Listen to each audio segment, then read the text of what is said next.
Of India, అంటే ఇండియాను రూపుదిద్దించిన వాళ్ళలో ఒకరైనటువంటి వ్యక్తి మన జవహర్లాల్ నెహ్రూ గారు. సో ఆయన ద గ్రేటెస్ట్ పర్సనాలిటీ కాబట్టి ఆయనను మనం ఈరోజు సత్కరిస్తూ అలానే ఆయనకు మనము నివాళులు అర్పిస్తూ ఈ జయంతిని, జవహర్లాల్ నెహ్రూ గారి జయంతిని బాలల దినోత్సవంగా జరుపుకుంటాం. సో అందరికీ చెప్పాము, ఇంకా రోజెస్ కొందరు పెట్టుకోలేదు, పిల్లలు కాబట్టి పిల్లలు పెట్టుకోవాలి. టీచర్స్ డే రోజు టీచర్స్ పెట్టుకుంటాం కావాలంటే, టీచర్స్ కాదు మీరు పిల్లలు కాబట్టి ఎవ్రీబడి. ఎంతమంది పెట్టుకున్నారు? హ్యాండ్స్. చేతిలోనా? చేతిలో కాదు హిమశ్రీ, చేతిలో పెట్టుకున్నావా? Okay, who are kept it here, it is good to show the Jawaharlal Nehru's posture. That's why I told to keep the rose here. Okay, anybody brought the roses? Techara ఎంతమంది తెచ్చారు? Okay, తెచ్చినటువంటి పిల్లలు just stand up like that. Stand up.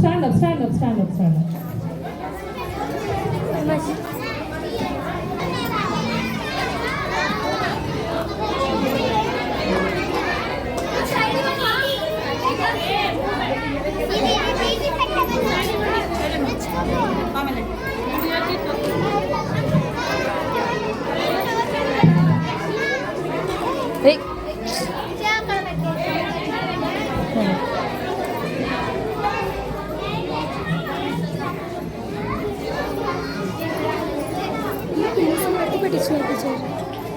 Bharat, A Charan, move that side.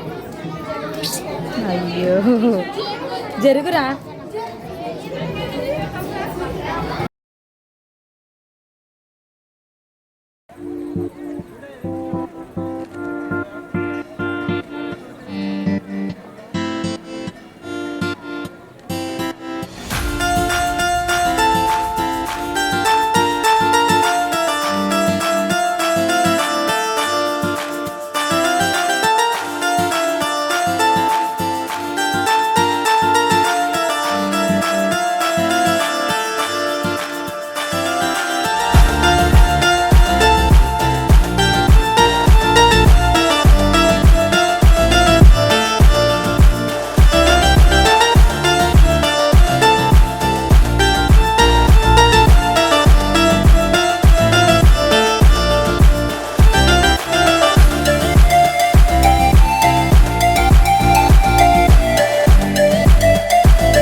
Teachers day అయితే teachers participate చేసి teachers గురించి చెప్పుకుంటుంటాము.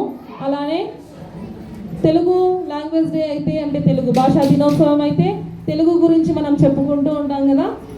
హిందీ దివస్ రోజు ఏం చేసాం?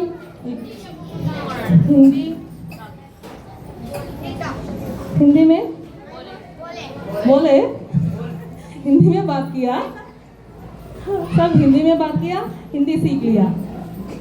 But today is the children's day. So అందుకోసమని మీకు సమయాన్ని ఇస్తూ మీకు ఇష్టమైనటువంటి పాటలను మీకు ఇష్టమైనట్టుగా అందరినీ పర్ఫామ్ చేయడానికి we have given time for you. Okay, ఒక్కసారి మనము చాచా నెహ్రూ గురించి మరొకసారి తెలుసుకొని దాని తర్వాత మళ్ళీ మనం డాన్సెస్లోకి వెళ్ళిపోదాము. నెహ్రూ గారి గురించి, జవహర్ లాల్ నెహ్రూ, ఒక చిన్న stories about the Jawahar Lal Nehru. నేను ఇంతకుముందు చాలా చెప్పాను. జవహర్ అంటే మీనింగ్ తెలుసా? జవహర్ అంటే మీనింగ్ కూడా రత్నం, diamond. What's the meaning of Jawahar? Diamond. కాబట్టి డైమండ్ అనేటువంటి నేమ్ని మోతీలాల్ నెహ్రూ గారు జవహర్లాల్ నెహ్రూ గారికి పెట్టారు. ఆ నేమ్ తర్వాత అతను ప్రూవ్ చేసుకున్నాడు నిజంగా మన ఇండియాకి ఒక డైమండ్ లాంటి వ్యక్తి వచ్చారని. ఫస్ట్ ఆల్రెడీ చెప్పాను, ఫస్ట్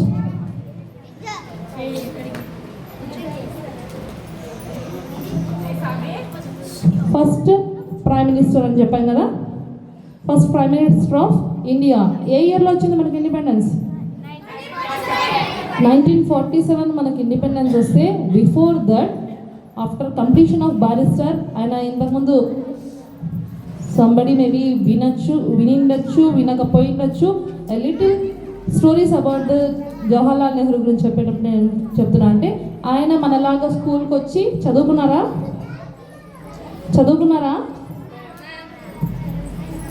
చదువుకోలేదు because they are so rich. Motilal Nehru worked as a president in the time of the Britishers వాళ్ళ దగ్గర ఆయన వర్క్ చేస్తూ వన్ ఆఫ్ ది యూనియన్కి ఉన్న ప్రెసిడెంట్గా వర్క్ చేసేవాళ్ళు కాబట్టి they have so much of money. So చాలా రిచ్ అనమాట. ఆయనని మనలాగా స్కూల్కి పంపించి చదివించలేదు, ఇంటికే ట్యూటర్స్ వెళ్ళి టీచర్ వెళ్ళి సబ్జెక్ట్స్ చెప్పేవాళ్ళు. ఒకరి కోసమే ఒక టీచర్ రావాలంటే ఎంత కాస్ట్ కదా, అమౌంట్ ఇవ్వాలి కదా.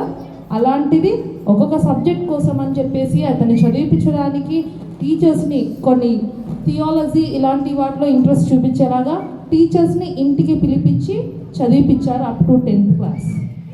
ఆయన 10th వరకు చదువుకున్నటువంటి దాంట్లో ఇంట్లోనే చదివాడు. బయటికి వచ్చి పిల్లలతో కూర్చొని ఇవన్నీ ఆయనకు అల్లరి అనేది అవసరం లేదన్నట్టు. సో దట్ మచ్ రిచ్ అనమాట వాళ్ళు, అంత రిచ్గా ఉండేటువంటి వాళ్ళు. దాని తర్వాత ఆయన ఇంటర్ చదివిన తర్వాత లండన్ అలా హీ బోర్న్ ఇన్ 1889. ఇప్పుడు ఏ సెంచరీలో ఉన్నాం మనము? 20th సెంచరీలో ఉన్నాం. 1947లో మనకి ఇండిపెండెన్స్ వచ్చింది. 19th సెంచరీ కాదు, 20th సెంచరీ కాదు, 18th సెంచరీలో పుట్టినారు ఆయన. అలాంటి టైంలో ఫారెన్కి వెళ్ళి చదువుకోవాలి అంటే చాలా కష్టమైన పని. కానీ ఆ విధంగా కూడా వెళ్ళగలిగే వాళ్ళు అంటే దే కెన్ అఫోర్డ్, వాళ్ళు అఫోర్డ్ చేసే విధంగా ఉన్నటువంటి ఫ్యామిలీ. అలా వెళ్ళి చదువుకునేటువంటి చోట అక్కడ చదివాడు. అక్కడ ఆయన చదువుతున్నటువంటి టైంలో, దానికి ముందు కూడా ఇక 10th క్లాస్ ఇంటర్ చదువుతున్నటువంటి టైంలో ఏం జరిగింది అంటే World War I, II అయిపోయిందని తెలుసా? మన ఉన్నటువంటి అన్ని దేశాలలో ప్రపంచ యుద్ధాలు, వరల్డ్ వార్ అంటే కొన్ని దేశాలు ఒక సైడ్ అయిపోయి రష్యా అండ్ అమెరికాకి పడదు. ఎప్పుడు కూడా వార్ జరుగుతూనే ఉంటుంది.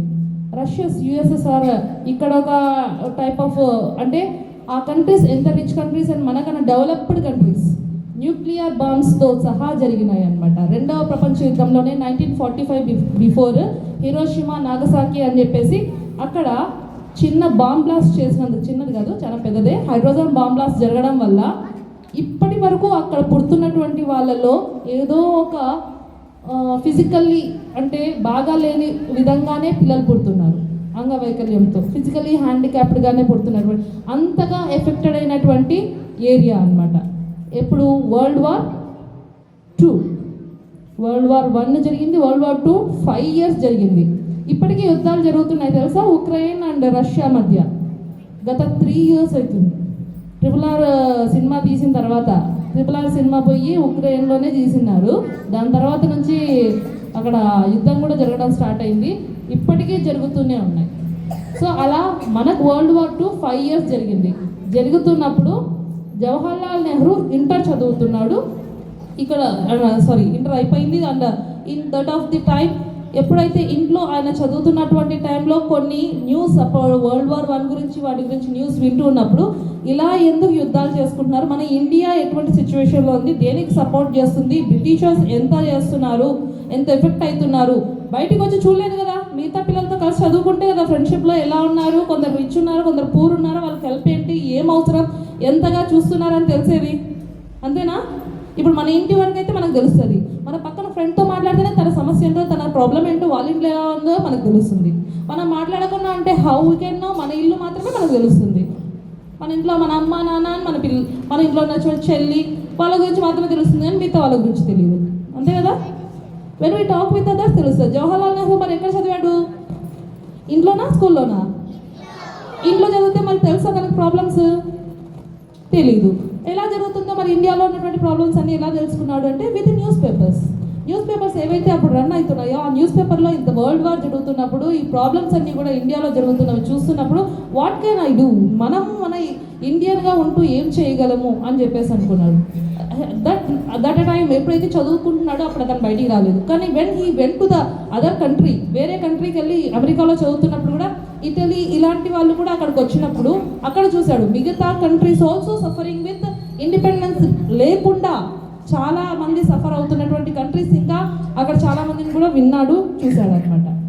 అక్కడ ఉన్నటువంటి వాళ్ళతో కూడా ఈ స్టడీడ్ అక్కడ బ్యారిస్టర్ అంటే మా దేశంలోనే మిగతా దేశాలు ఉన్నాయి, సో మనం బయటికి రావాలి అంటే ఏదో ఒకటి చేయాలి, అంటే మనం కూడా ఇండిపెండెంట్గా బతకాలి, మన పైన ఎప్పుడు స్లేవ్స్గానే ఉంటున్నాం కదా ఇండియన్స్ బ్రిటిషర్స్ కింద అని చెప్పేసి చూసాము. అంటే వాళ్ళు ఏం చెప్తే అవి చేయాలి, మనం ఎలా చదువుకోవాలంటే చదువుకోవాలి, వాళ్ళు ఏ వర్క్ చేయమంటే ఇండివిజువల్గా మనకు చదువుకోవడం ఇలాంటివన్నీ ఉండేవి కాదు. సో లైక్ దట్ అలా ఉన్నటువంటి వాటన్నిటిని చూశాడు.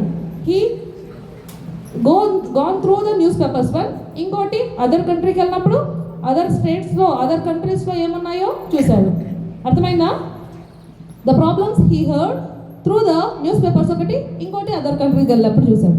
రిటర్న్ వచ్చాడు, అక్కడ నుంచి చదువుకొని ఇక్కడికి వచ్చారు. వచ్చిన తర్వాత ఏమంటే ఇక్కడ ఇంకా మనకు ఇండిపెండెన్స్ కోసం జరుగుతూనే ఉంది. ఇక్కడ లీడ్ చేస్తున్నటువంటి వ్యక్తి ఎవరు అంటే ఆ టైంలో ఫాదర్ ఆఫ్ ది నేషన్ ఎవరు? Mahatma Gandhi is leading the మనకు జరుగుతున్నటువంటి మూమెంట్స్ అన్ని జరుగుతున్నాయి. అలా క్విట్ ఇండియా మూమెంట్ ఇలాంటివన్నీ కూడా జరిగేవి, వీటిని చూస్తున్నాడు. He participated in that also. Motilal Nehru సహాయంతో అక్కడ జరుగుతున్నటువంటి కొన్ని ఏవైతే మన పొలిటికల్ పార్టీస్ జరుగుతున్నాయో ఆ టైంలో ముందుండి చేసినటువంటి వాటిలో కాంగ్రెస్ పార్టీగా ఉంటూ నడిపించారనమాట గాంధీ గారు. మోతీలాల్ నెహ్రూ దాంట్లో సపోర్ట్ చేస్తున్నారు. అప్పుడు వీళ్ళు కూడా యాడ్ అయ్యారు. అలానే ముస్లిం లీగ్ అంటూ ఒక సపరేట్గా ఉండేది. మన ఫ్లాగ్స్ చూసాం, గ్రీన్ అండ్ రెడ్ ఆ టైంలో వచ్చాయి, గుర్తున్నాయా? టీచర్ ప్రిపేర్ చేశారు డిఫరెంట్ టైప్ ఆఫ్ ఫ్లాగ్స్ ఆ రోజు. అంటే అప్పుడు మహమ్మద్ అలీ జిన్నా అని చెప్పేసి ఈ ముస్లిం లీగ్ అంటూ ఆయన ఒక లీడర్గా ఉన్నాడు. ఇలా కాంగ్రెస్ పార్టీ అంటూ 2 రకాల పార్టీస్ జరుగుతున్నాయి. వాటిని రన్ చేయడానికి కోఆర్డినేట్ చేస్తూ గాంధీ గారు ఉన్నారు. ఇలా చేస్తూ మనకంతా ఇండిపెండెన్స్ కోసం ప్రయత్నిస్తూ వస్తున్నటువంటి వాళ్ళు. ఇలా అయిపోయిన తర్వాత ఈ మూమెంట్స్లో ఆయన 3 సార్లు ప్రిజన్ జైలుకి వెళ్ళారు. ఎన్నిసార్లు? 3 సార్లు జైలుకి వెళ్ళారు. He given a lot of time for the అంటే టైం కంటూ ఇంపార్టెన్స్ ఇచ్చేటువంటి వాళ్ళు. సో దట్స్ వై పోయిన తర్వాత ప్రిజన్లో ఎక్కడైతే జైల్లో పెట్టిన తర్వాత ఏం చేస్తారు యాక్చువల్గా ఇంకా ఏవైతే బ్రిటిషర్స్ ఎంత బాధ పెడుతుంటారో అట్లాంటి పనులన్నీ చేస్తుంటారు. ఖాళీగా ఉంటే ఏం చేయాలి? కానీ అక్కడ ఉండి హీ రోట్ లెటర్స్. ఎవరికి? జవహర్లాల్ నెహ్రూ ఎవరికి రాశారు లెటర్స్ అంటే mostly his daughter Indira Priyadarshini, that is Indira Gandhi. ఆమె కూడా తర్వాత ప్రైమ్ మినిస్టర్ అయ్యారు, ఒక నియంతలా పాలించారు. So Indira Gandhi daughter of Jawaharlal Nehru గారికి డాటర్ ఇందిరా గాంధీ. ఆమెకి ఎన్నో లెటర్స్ వరల్డ్లో ఏం జరుగుతుంది అనే హిస్టరీని అంతా కూడా లెటర్స్ ద్వారా మాట్లాడారు. ఫోన్స్ లేవు అప్పుడు, ల్యాండ్లైన్స్ అని కూడా కాదు, జైల్లో నుంచి మాట్లాడడానికి కమ్యూనికేషన్ ఉండేది కాదు కదా. సో తన కూతురికి ఏమి జరుగుతుంది, హిస్టరీ ఎలా ఉంది అని చెప్పేసి వాటిని పెద్ద పెద్ద లెటర్స్, వాటిని లెసన్స్గా కూడా చాలా వచ్చాయి. నేను చదువుకునే రోజుల్లో నుంచి కూడా టెక్స్ట్ బుక్స్లో లెసన్స్గా ఉన్నాయి. Letter to Indira Gandhi from Jawaharlal Nehru అని చెప్పేసి. So that much of importance for his letters. మనం రాస్తాం, లెటర్ రాస్తే నువ్వు బాగున్నావా, నేను బాగున్నావా, నువ్వు తిన్నావా, నేను తిన్నావా, నేను ఎక్కడికి పోయినా అక్కడికి పోయినా అని రాస్తాం, అంతేనా? లేదంటే మనం మాట్లాడడంలోనే, ఫోన్లో మాట్లాడడంలోనే ఇవే ఉంటాయి కానీ కన్వర్సేషన్ మోర్ దాన్ దట్ ఇంకేమైనా ఉంటాయా? But that father and daughter has a so much of knowledge ఎంత రిలేటెడ్ అయ్యిందంటే వాళ్ళు అన్ని ఇయర్స్ బ్యాక్ రాసుకున్న లెటర్స్ ప్రజెంట్ నవ్ ఆల్సో ఏవైతే బుక్స్లో ఉంటున్నాయో అవి నాలెడ్జ్ గెయినింగ్గా తయారయ్యాయంటే ఒక letter has how much importance. ఒక లెటర్ రాసే విధానంలో ఎంత ఇంపార్టెన్స్గా ఉండేలాగా రాశారు ఆయన. So that's the greatness of the Jawaharlal Nehru. ఆయన రాసినటువంటి లెటర్స్ అన్నింటినీ కలిపి ఒక సపరేట్ బుక్ చేశారు 1929లో, గ్లింప్సెస్ ఆఫ్ ది వరల్డ్ అని చెప్పేసి ఒక బుక్గా ఇందిరాగాంధీకి లెటర్ టు డాటర్ అని చెప్పేసి ఒక బుక్ రిలీజ్ చేశారు. దాని తర్వాత ఎన్నిసార్లు వెళ్ళారు ఆయన ప్రిజన్కి? గుడ్, 3 times వెళ్ళిన దాంట్లో ఇంకోటి డిస్కవరీ ఆఫ్ ఇండియా, ఇంకోటి ఆటోబయోగ్రఫీ ఆఫ్ జవహర్లాల్ నెహ్రూ. ఇలా 3 books జైల్లో ఉన్నారు, ఉంటూనే రాయటం మొదలు పెట్టారు. ఆయన రాసిన ఆ బుక్స్ పబ్లిష్ అయ్యి వాటి వల్ల తనకి పబ్లిషర్తో దాని ద్వారా చాలామంది తెలుసుకోగలిగారు. అంటే హీఈస్ ఎ గుడ్ రైటర్, ఎంతో మందిని ఇంప్రెస్ చేయగలిగినటువంటి రైటర్ అనమాట. సో అలాంటి టైం వేస్ట్ చేయకుండా he is in prison but he wrote letters. Through his letters he motivated so many persons, ఎంతో మందిని మోటివేట్ చేశారు. సో అలా చేసినటువంటి పర్సన్ ఆఫ్టర్ దట్ 1947 తర్వాత ప్రైమ్ మినిస్టర్ అయ్యారు. ప్రైమ్ మినిస్టర్ అయిన తర్వాత ఇంతకుముందు నేను వాటర్ ట్యాక్స్ గురించి చెప్పాను, గుర్తుందా? ఎవరికి మనకు మర్చిపోతుంటాము అప్పటికప్పుడు. ఓకే, ట్యాక్స్ పే చేసే దాంట్లో ఇప్పటికి కూడా ట్యాక్స్ కట్టాలని చెప్పేసి ఇంటి పన్ను వీటి గురించి చెప్తూనే ట్యాక్స్ కడితేనే అనమాట, లేదంటే వాటికి డ్యూ పడుతూనే ఉంటుంది. అలా ట్యాక్స్ పే చేయాల్సినటువంటి వాళ్ళలో కూడా అంతా మనకి వాళ్ళు ట్యాక్స్ అంతా మనం పే చేస్తేనే గవర్నమెంట్ మళ్ళీ ఎంప్లాయీస్కి శాలరీస్ ఇవ్వగలదు. సో అలా ట్యాక్స్ పే చేయాల్సినటువంటిది చాలా తక్కువ అయిపోతుంది, ఎక్కువ రావట్లేదు అని చెప్పేసి ప్రధానమంత్రి తనే కదా పోయి ప్రాబ్లం చెప్పాల్సింది ఎవరికి? ప్రైమ్ మినిస్టర్కి కదా. సో ప్రాబ్లం చెప్పారు ఆఫీసర్స్. సో ఇలా మనము సఫర్ అవుతున్నాం, చాలామంది పే చేయట్లేదు కాబట్టి మనకి డెఫిసిట్గా ఉంది ఫైనాన్స్గా అని చెప్పేసి అంటే, సో ఎవరు పే చేయట్లేదు వెంటనే వాళ్ళ ఇంటికి అంతా వాటర్ ట్యాప్ కనెక్షన్స్ కట్ చేయండి అన్నారంట. దాంట్లో డిఐజీస్ ఉన్నారండి, లేదంటే కోర్టు జడ్జెస్ ఉన్నారు, అప్పుడు సుప్రీంకోర్టు జడ్జి అక్కడ మనకి ఢిల్లీలోనే ఉంటుంది కాబట్టి, సో అట్లా జడ్జెస్ ఉన్నారు, డిఐజీస్ ఉన్నారు, పెద్ద పెద్ద అఫీషియల్స్ ఉన్నారు. అట్ లాస్ట్ వాళ్ళ ఇంటిది కూడా ట్యాక్స్ కట్టలేదు. జవహర్లాల్ నెహ్రూ వాళ్ళ ఇంటిది కూడా ట్యాక్స్ కట్టకపోతే ఈ విషయాన్ని వాళ్ళు సంకోచిస్తున్నారు ఆఫీసర్స్ చెప్పడానికి, మీరు కూడా కట్టలేదు అనే మాట వస్తే, సో లెట్ ఇట్, మా దాన్ని కూడా మేము కట్టకపోతే ఫస్ట్ కట్ చేయండి. అందరితో పాటు all officers are equal with the పబ్లిక్తో పాటు మేము కూడా సమానమే అని చెప్పేసి దాన్ని కూడా మా ట్యాప్ కనెక్షన్ కూడా కట్ చేయండి అని చెప్పి తర్వాత వాళ్ళు పే చేయడం ఇలాంటివన్నీ తర్వాత జరిగింది. సో మిగతా అంత ప్రైమ్ మినిస్టర్ అయ్యండి కూడా తనని తాను ఈక్వల్ టు ద సొసైటీతో ఈక్వల్గా చూసుకున్నాడు. That's the greatness of the Jawaharlal Nehru. Jawahar అంటే ఏంటి మీనింగ్? జవహర్ అంటే మీనింగ్ దట్స్ ద డైమండ్ లాగా అనమాట. అంతమంది మనుషులు ఎవరైనా మనస్వార్థం మనం చూసుకుంటాం, కానీ he did not like that. So అందుకే అతను జవహర్, అందుకే ఆయన ఒక వజ్రం. సో అతని దగ్గర నుంచి మెయిన్గా చిన్న పిల్లలకి ఏం చేశాడు అంటే, ఎందుకు చిల్డ్రన్స్ డే ఎందుకోసము అంటే ఆయన పిల్లలతో కలిసి చదువుకోలేదు, కానీ పిల్లలంటే చాలా ఇష్టం. అండ్ ఇంకొక ఆయన షర్ట్ పైన ఏముంటుంది, అందుకే మిమ్మల్ని తీసుకురమ్మన్నాం కదా. ఆ రోజు ఎవరు ఇచ్చారని చెప్పాను, ఒక చోట ఆయనను కలవటానికి అందరూ పిల్లలు వెళ్ళిందంటే అందరూ కొట్లాడుతూ ఉన్నారు, కలవాలని. అలానే ఒక చిన్న అమ్మాయి ముందుకు వచ్చేసి ఒక రోజు తీసుకొచ్చేసి ఆయన హరిగా ఫాస్ట్గా ఒక మీటింగ్ అటెండ్ అవ్వడానికి వెళ్తుంటే ఆ రోజు తీసుకుని ఇచ్చింటే జవహర్లాల్ నెహ్రూ అన్నారంట, మీరు అమ్మాయిలు అయితే తల్లో పెట్టుకుంటారు పువ్వు, నేను ఎక్కడ పెట్టుకోవాలి అన్నాడంట. అంటే ఆ పువ్వు తీసుకొని మీకు షర్ట్ ఉంది కదా దానికి పెట్టుకోండి అని చెప్పేసి చిన్న పాప చెప్పింది. సో అలా పెట్టుకొని అలానే ఆయన అప్పట్లో, ఇప్పుడు మనం చూస్తున్నాం రెగ్యులర్గా చూస్తున్నాం కాబట్టి మనకు కొత్త అనిపించట్లేదు జవహర్లాల్ నెహ్రూ లాగా పువ్వు పెట్టుకోవడం. అప్పుడు ఆయన పెట్టుకున్నప్పుడు అందరికీ కొత్తగా వింతగా అనిపించింది అనమాట. ఆయన అలానే మీటింగ్ అటెండ్ అయినారు, తర్వాత అక్కడ పార్లమెంట్లో అటెండ్ అవ్వడం జరిగింది. అక్కడ చూసి చాలా ఆకర్షణీయంగా ఉంది, మీరు ఆ షర్ట్కి పెట్టినటువంటి రోజ్ పెట్టుకోవడం వల్ల అని చెప్పేసి చెప్పినారంట. దీన్ని ఆ అమ్మాయి ఇవ్వడం వల్లనే అని చెప్పేసి చెప్పుకొని జవహర్లాల్ నెహ్రూ అప్పటి నుంచి తన డ్రెస్సింగ్లో వన్ ఆఫ్ ది పార్ట్గా చేసుకున్నారనమాట రోజ్ పెట్టుకోవడం. అందుకే ఇప్పటికీ కూడా ఎప్పుడైనా మనం డ్రా చేశారు అంటే జవహర్లాల్ నెహ్రూ డ్రెస్కి ఖచ్చితంగా రోజ్ ఉంటుంది. చూసారా, మీరు వేసిన డ్రాయింగ్స్లో అన్నింటిలో కూడా మోస్ట్లీ రోజ్ ఉన్నది ప్రతి ఒక్కరు డ్రా చేశారు డిఫరెంట్ కలర్గా. సో రోజ్ ఎందుకు ఉంటుందంటే పిల్లల్ని ఆయన అంత ఇష్టపడ్డాడు కాబట్టి అలా పెట్టుకున్నాడు. ఆ స్కూల్కి అట్లా ఇంకో స్కూల్లో మీటింగ్కి అలానే వెళ్తుంటే ఏం చేశాడంటే అందరు వెళ్తూ ఉన్నప్పుడు పిల్లలు మీరు చాలా ఎలా అల్లరి చేస్తుంటారో మనం ఎలా అల్లరి చేస్తుంటారు పిల్లలు అలా అల్లరి చేస్తూ జవహర్లాల్ నెహ్రూని గుర్తించకుండా ముందుకు వెళ్ళిపోయాడు అనమాట. ఆ అబ్బాయి కొన్ని అల్లరి పనులు చేశాడు, పోయి వాళ్ళ కరెస్పాండెంట్ ప్రిన్సిపాల్తో చెప్తున్నట్ట, ఏమి ఈ పిల్లలు ఇంత అల్లరి చేశాడు, ఎంత అల్లరి చేశాడు తెలుసా అబ్బాయి అని చెప్పేసి అన్నాడంట.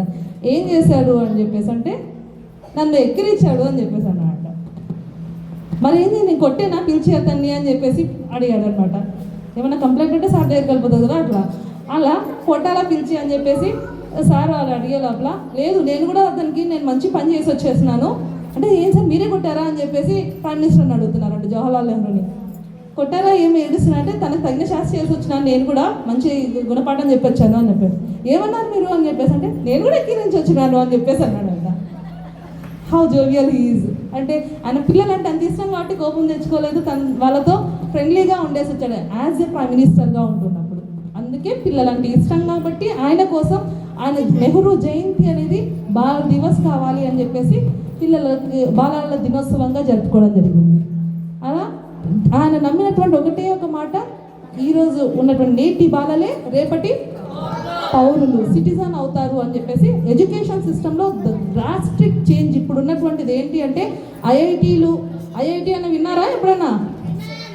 కొందరు మీ బ్రదర్స్ ఎవరో మీకు తెలిసిన వాళ్ళు చదువుతుంటారేమో. ఇంజనీరింగ్లో ఐఐటి అనేది ఉండడం చాలా తక్కువ అనమాట. ఇండియన్ ఇన్స్టిట్యూట్ ఆఫ్ టెక్నాలజీ అని ఒకటే ఉండేది ఆ టైంలో. తర్వాత 8 ఇన్స్టిట్యూట్స్ ఉన్నాయన్నమాట ప్రజెంట్ ఇండియాలో. వాటిలో సీట్ తెచ్చుకోవడమే చాలా కష్టం. ఐఐటి తర్వాత ఐఐఎం అంటే ఓన్లీ మెడిసిన్ కోసం, దాని తర్వాత ఎయిమ్స్ అని చెప్పేసి the highest medical college in India, all India institute of medical sciences అని చెప్పేసి ఢిల్లీలో ఉంటుంది. ఇలాంటి ఫస్ట్ స్టార్ట్ చేసింది ఎడ్యుకేషన్ సిస్టంలో. అంటే పిల్లలు చదువుకుంటేనే ఎక్కువ యంగ్ పీపుల్ ఉన్నటువంటి కంట్రీ మన ఇండియా, కాబట్టి చదువుకోవడం చాలా ముఖ్యం అని చెప్పేసి దాన్ని చదువు పరంగా పంపించినటువంటిది ఐఐటి, ఐఐఎం, ఎయిమ్స్ ఇలాంటివి తీసుకొచ్చి పిల్లలను నమ్మాడు. కాబట్టి ఫస్ట్ వీళ్ళు చదవాలి అని చెప్పేసి రైట్ టు ఎడ్యుకేట్, చదవాలి అని చెప్పేసి పిల్లలు పని చేయకూడదు అని తీసుకొచ్చినటువంటి వ్యక్తి జవహర్లాల్ నెహ్రూ. దట్స్ వై పిల్లల్ని ఇంత నమ్మాడు. ఇందుకోసం అని చెప్పేసి పిల్లలతో ఇంత స్నేహంగా ఉంటున్నాడు, పిల్లలు ఇచ్చిన పువ్వును పెట్టుకుంటున్నాడు, ఇవన్నీ చేశాడు. కాబట్టే ఆయనకు నివాళులు అర్పించడానికి ఈ డేని యాక్చువల్గా యుఎన్ఓ వచ్చేసి అంటే యునైటెడ్ నేషన్స్ ఆఫ్ ఆర్గనైజేషన్ ఏదైతే ఐక్యరాజ్య సమితి ఉందో అన్ని వరల్డ్ అంతా కలిపి ఒక ఆఫీస్ ఉంటుంది. వరల్డ్లో ఉన్న అన్ని కంట్రీస్, ఎన్ని కంట్రీస్ ఉంటాయి? కాంటినెంట్స్ కాదు నేను అడిగింది, కంట్రీస్. మోర్ దాన్ 170 ఉన్నాయని ఇంతకుముందు చెప్పాను.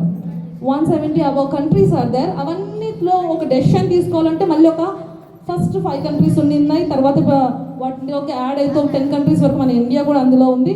సో అలా యాడ్ అయినటువంటి కంట్రీస్ ఒక డెసిషన్ తీసుకుంటాయి. అలా డెసిషన్ తీసుకునే దాంట్లో వరల్డ్ వైడ్గా చిల్డ్రన్స్ డే నవంబర్ 20, ఎప్పుడు వరల్డ్ వైడ్గా నవంబర్ 20 జరుపుకోవాలని చెప్పేసి యుఎన్ఓ చెప్పింది అనమాట. అందుకోసం అని చెప్పేసి ఎప్పుడు నవంబర్ 20 చిల్డ్రన్స్ డే జరుపుకునేవాళ్ళు. కానీ నెహ్రూ గారు చనిపోయిన తర్వాత నుంచి మన ఇండియాలో ఎప్పుడు చేసుకుంటున్నారు? November 14th. అంటే it is shifted. That's the greatness of the person. ఆయన అంత ఇన్ఫ్లుయెన్స్ చేశాడు అంటే వరల్డ్లో. అందుకోసం అని చెప్పేసి మన ఇండియాలో నవంబర్ 14th చేసుకోవడం జరుగుతుంది. మనకి ఇండిపెండెన్స్ వచ్చాక ఒకటి చెప్పాను నేను, కాలేజ్కి వెళ్ళాక మిగతా కంట్రీస్ కూడా ఇండిపెండెన్స్ లేకుండా ఉన్నాయి, అలాంటి కంట్రీస్ చూశాడు అని చెప్పాను కదా ప్రాబ్లమ్స్. సేమ్ మనకి ఇండిపెండెన్స్ వచ్చిన తర్వాత మిగతా వాటికి కూడా ఇండిపెండెన్స్ రావడానికి హెల్ప్ చేశాడు. సో తన ఫ్రెండ్స్ని మర్చిపోలేదు. He helped for the other countries also. That is the greatness of the Jawaharlal Nehru. ఆయనకు మనం ఇంకొకసారి ఆయన గుర్తు చేసుకుంటూ, ఆయన గ్రేట్నెస్ని గుర్తు చేసుకుంటూ, ఆయనకు మరొకసారి నివాళులు అర్పిస్తూ చిల్డ్రన్స్గా మీకు happy children's day. Okay, next wheel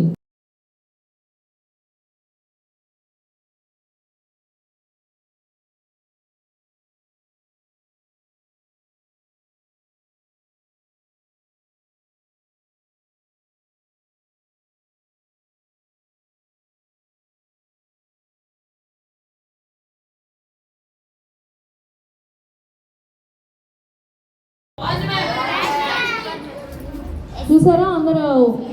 ఎవరింట్లో అయినా ఇంకా యూట్యూబ్ మన దాంట్లో చూడకపోతే సన్ రైజ్ స్కూల్ది యూట్యూబ్ సబ్స్క్రైబ్ చేసుకుంటే దాంట్లో ఆల్రెడీ వస్తూనే ఉంటాయి. మనం ఎప్పటికప్పుడు అప్లోడ్ చేస్తున్నాము. మీరు చేసే ప్రతి యాక్టివిటీస్ చేస్తున్నాము. So upload it and subscribe. Give a big clap.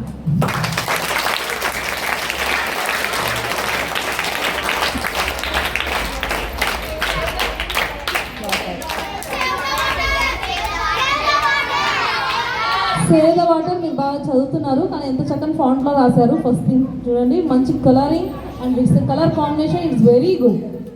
So అందుకోసం అని చెప్పేసి ఇంకోసారి 1000 claps.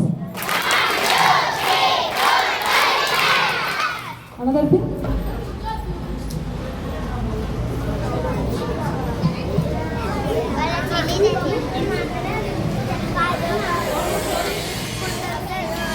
What is this story? ఏంటది?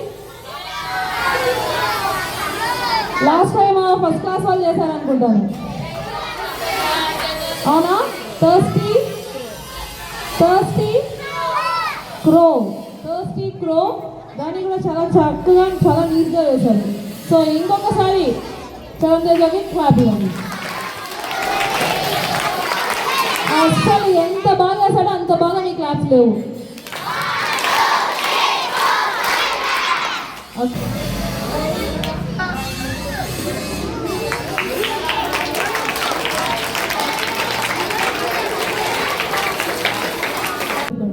Let's learn it. Okay, that's right. You clap for the Suvarnalakshmi. ఈ పర్టికులర్గా ఫస్ట్ ఏంటంటే చెప్పలేదు, అదే పనిగా కాంపిటీషన్ ఉంది అలాంటి వాటన్నిటికీ కూడా కాకుండా ఆన్ దేర్ ఓన్ ఇంట్రెస్ట్ వాళ్ళు చేశారు కాబట్టి వాళ్ళిద్దరికీ కూడా స్పెషల్ అప్లాజ్ ఇవ్వడం జరిగింది. చాలా బాగా చేశారు. ఎవరో చెప్తేనే చేస్తాం వర్క్ అని కాదు. You have the talent, you have to prove it. So it's a good thing. And another one I want to give that already చదువుతూ అండ్ డాన్స్ ఈజ్ ఆల్సో బాయ్స్లో కష్టపడి అసలు బాయ్స్ డాన్స్ వేయమంటేనే అయ్యారు. దాంట్లో బాయ్స్ గుడ్గా డాన్స్ వేస్తూ and బాగా చదువుతున్నారు. So that's why I want to give the prize for Anjan. Anjan clap for Anjan.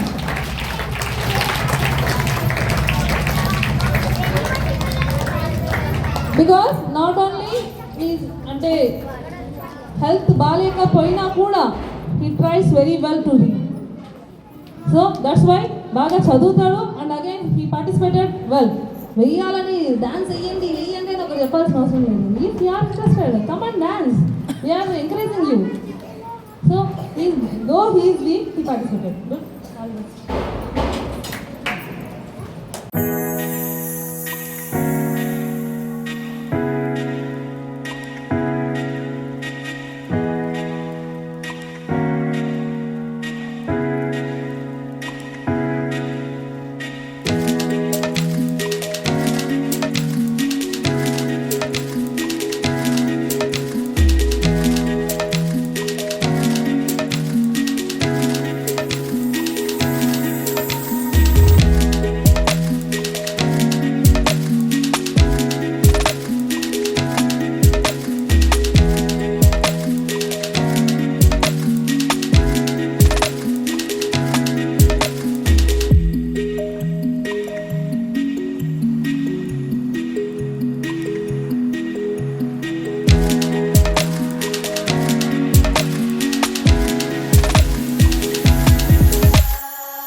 you.